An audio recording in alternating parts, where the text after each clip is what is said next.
আয়াত ৩৪ ওয়াযকুরন মা ইউতলা ফি বুয়ুতিকুন্না মিন আয়াতিল্লাহি ওয়াল হিকমাতি ইন্নাল্লাহা কানা লতীফান খবীরা।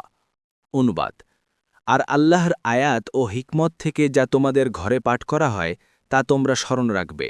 নিশ্চয়ই আল্লাহ অতীব সূক্ষ্মদর্শী, সম্যক অবহিত। তাফসীর। ১ নং ফুটনোটের বিবরণ। মূলে ওয়াযকুরনা শব্দটি ব্যবহার করা হয়েছে। এর দুটি অর্থ।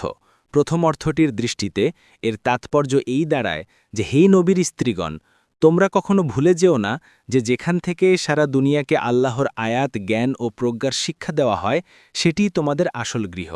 তাই তোমাদের দায়িত্ব বড়ই কঠিন।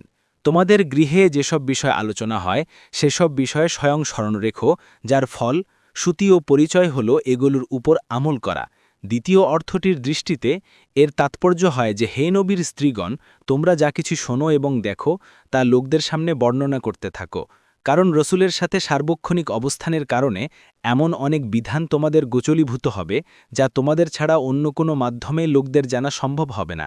রসুলুল্লাহ সাল্লাল্লাহু আলাইহি ওয়াসাল্লাম তাদেরকে যেসব শিক্ষা প্রদান করেছেন, উম্মতের অন্যান্য লোকদের সঙ্গে সেসবের আলোচনা করা এবং তাদেরকে সেগুলো পৌঁছে দেওয়া তাদের দায়িত্ব।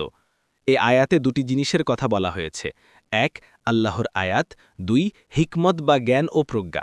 আল্লাহর আয়াত অর্থ হচ্ছে আল্লাহর কিতাবের আয়াত, কিন্তু হিকমত শব্দটি অত্যন্ত ব্যাপক অর্থবোধক। সকল প্রকার জ্ঞানের কথা এর অন্তর্ভুক্ত, যেগুলো নবী সাল্লাল্লাহু আলাইহি ওয়াসাল্লাম লোকদেরকে শেখাতেন।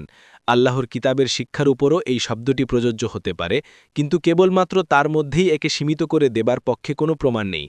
কোরআনের আয়াত শুনিয়েও ছাড়া নবী সাল্লাল্লাহু আলাইহি ওয়াসাল্লাম নিজের পবিত্র জীবন ও নৈতিক চরিত্র এবং নিজের কথার মাধ্যমে যে হিকমতের শিক্ষা দিতেন তাও অপরিহার্যভাবে এর অন্তর্ভুক্ত। দেখুন তাবারি, ফাতহুল কাদির, কুরতুবী।